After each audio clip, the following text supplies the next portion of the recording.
नमस्कार मित्रों, सतवायु आयुर्वेद में आज हम बात करेंगे उत्तरवस्ती के बारे में। मैंने अपने पिछले वीडियोस में बंध्यत्व के बारे में बताया कि स्त्री और पुरुष बंध्यत्व में उत्तरवस्ती किस तरह से लाभदायक है।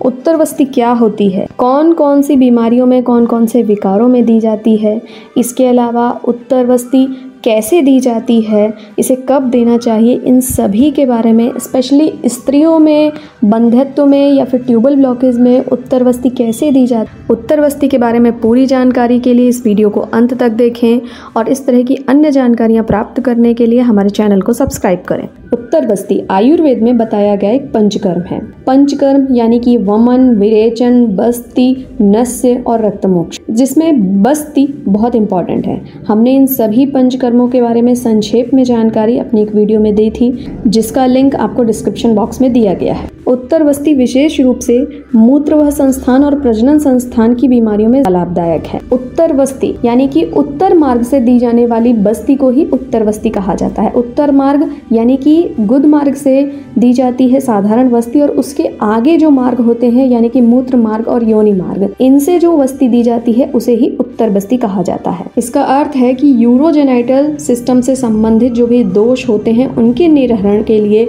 उन्हें बाहर निकालने के लिए उत्तरवस्ती का प्रयोग किया जाता है। उत्तरवस्ती किन किन रोगों में दी जाती है? उत्तरवस्ती स्त्रियों और पुरुषों दोनों में दी जाती है। पुरुषों में उत्तरवस्ती का प्रयोग मूत्र विकार यानी कि यूरिनरी सिस्टम से संबंधित जो भी रोग होते हैं, जैसे कि यूटीआई के केस में या फिर कोई इन्फेक्शन है यूरिनरी ब्लैडर में, इन सभी के केसेस में उत्तरवस्ती का प्रयोग किया जा सकता है। इसके अलावा प्रोस्टेट की बीमारियों में अवरोध की समस्या होने पर भी उत्तरवस्ती का प्रयोग किया जाता है।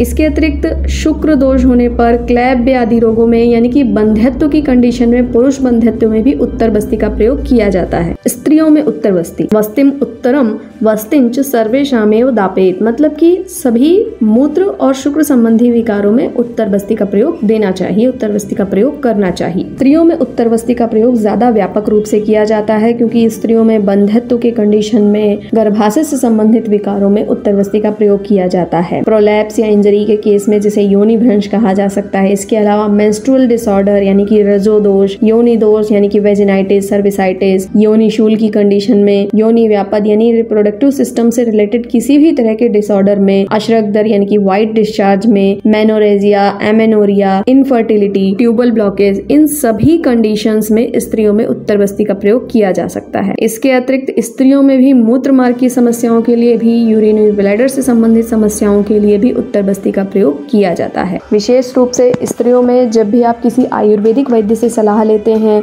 तो किसी भी गर्भाशय से संबंधित बीमारी में उत्तरवस्ती का प्रयोग करने के लिए बताया जाता है। इसलिए विशेष रूप से स्त्रियों में उत्तरवस्ती कैसे दी जाती है, कब देनी चाहिए और कब नहीं देनी चाहिए, इसके बारे में हम बात करेंगे। स्त्रियों में उत्तरवस्ती कब देनी चाहिए? स्त्रियों में उत्तरवस्ती मासिक स्राव या फिर माहवारी रुकने के बाद 5th, 6th और 7th डे पर या फिर 6th, 7th, 8th डे पर दी जाती है, क्योंकि इस समय योनि का द्वार खुला रहता है। कुछ वैद्य माहवारी के 5वें दिन से शुरू करके हर 5वें दिन उत्तरवस्ती का प्रयोग करते हैं। रोगानुसार 3 दिन के अंतर पर भी उत्तरवस्ती का प्रयोग या फिर 3 दिन के अंतर पर 3-3 उत्तरवस्तियों का प्रयोग भी किया जाता है। अलग अलग वैद्य अपने अभ्यास के अनुसार, इसके अतिरिक्त पेशेंट की कंडीशन के अनुसार, प्रकृति विकृति, देश काल और व्याधि के अनुसार उत्तरवस्ती का प्रयोग करते हैं। विशेषतया इसका उपयोग मासिक स्राव के 5वें दिन से ही शुरू किया जाता है। उत्तरवस्ती कब नहीं देनी चाहिए? स्त्रियों में HIV या एड्स के इन्फेक्शन की कंडीशन में, कैंसर सर्विक्स की कंडीशन में, या फिर अगर IUD यानी कि कॉपर्टी का प्रयोग किया जा रहा है, ऐसी कंडीशंस में उत्तरवस्ती का प्रयोग नहीं करना चाहिए। पता है, ये एक इंट्रायूटराइन प्रोसीजर है। इसके लिए किसी अभ्यस्त वैद्य के द्वारा ही इसे कराना चाहिए। इसके साथ ही जिस जगह पर इसे किया जाता है उसे पूरी तरीके से स्टरलाइज किया जाता है। इसके अलावा इसमें जो इंस्ट्रूमेंट यूज़ होते हैं उनका भी स्टरलाइजेशन बहुत अच्छी तरीके से किया जाता है। इसके लिए intrauterine cannula, syringe, uterine sound, Cusco, speculum, vulsellum, इन सभी इंस्ट्रूमेंट की आवश्यकता होती है। अब प्रश्न यह उठता है कि उत्तरवस्ती कैसे दी जाती है, मतलब कि उत्तरवस्ती का प्रोसीजर क्या है। सबसे पहले तो जैसा कि बताया कि मासिक धर्म यानी कि माहवारी के खत्म होने के 5वें दिन से उत्तरवस्ती दी जाती है।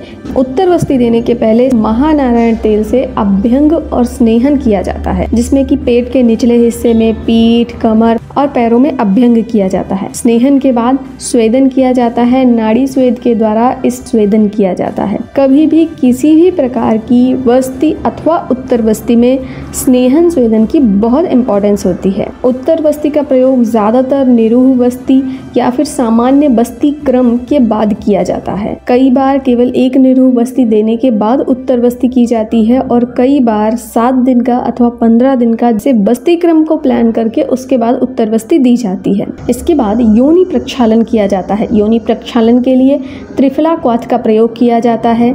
ये योनि को स्टेरलाइज करने का यानी कि जीवाणु रहित करने का एक तरीका है, जिसके लिए त्रिफला क्वाथ से योनि का प्रक्षालन किया जाता है। उत्तरवस्ती हमेशा प्रॉपरली स्टेरलाइज्ड कंडीशंस में ही की जाती है। पेशेंट को लिथोटोमी पोजीशन में लेटाया जाता है और हेड लो पोजीशन होती है। योनि प्रक्षालन के बाद योनि को बीटाडीन लिक्विड से क्लीन किया जाता है। इसके बाद कस्को स्पेकुलम की मदद से वेजाइना और सर्विक्स को विजुलाइज किया जाता है। यूटेराइन साउंड की मदद से गर्भाशय की गहराई का जांच करने के बाद उत्तरवस्ती दी जाती है। इसके बाद उत्तरवस्ती के लिए कैनुला, IUI कैनुला का यूज किया जाता है, जिसमें कि 5 ml क्षार तेल, कुमारी तेल, तिल तेल, फल घृत, इनका विभिन्न रोगों के कारण इनफर्टिलिटी में, वात, पित्त, कफ से होने वाली दुष्टि, जिन कारणों से इनफर्टिलिटी है उन कारणों का ध्यान रखते हुए किस तरह का तेल, घृत इनका प्रयोग करना है ये निर्धारित किया जाता है। इसके बाद IUI कैनुला में 5 ml की सिरिंज के द्वारा औषधीय तेल या घृत को इस प्रकार अंदर पुश किया जाता है कि ये इजीली ट्यूब्स तक पहुंच जाता है। पेशेंट को हेड लो पोजीशन में ही कम से कम 1 घंटे तक उसी प्रकार लेटे रहने की सलाह दी जाती है। उत्तरवस्ती की प्रक्रिया, अगर इनफर्टिलिटी का कोई कॉज है जैसे कि ट्यूबल ब्लॉकेज या फिर इंडोमेट्रियोसिस या फिर फाइब्रॉइड, तो कम से कम 2 से 3 महीने उत्तरवस्ती दी जाती है और इस समय तक एब्स्टिनेंस फॉलो करने की यानी कि संयोग न करने की सलाह दी जाती है।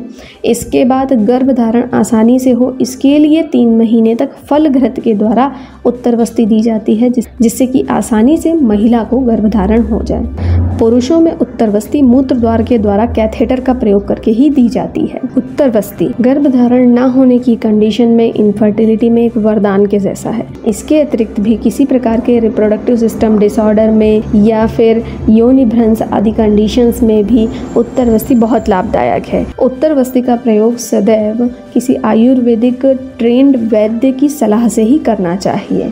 आयुर्वेद का पालन करें, स्वस्थ रहें, निरोगी रहें। धन्यवाद। अपने प्रश्नों के लिए और आयुर्वेद के विषयों के बारे में और जानकारी प्राप्त करने के लिए हमें ज़रूर लिखें और हमसे जुड़े रहने के लिए हमारे चैनल को सब्सक्राइब करें।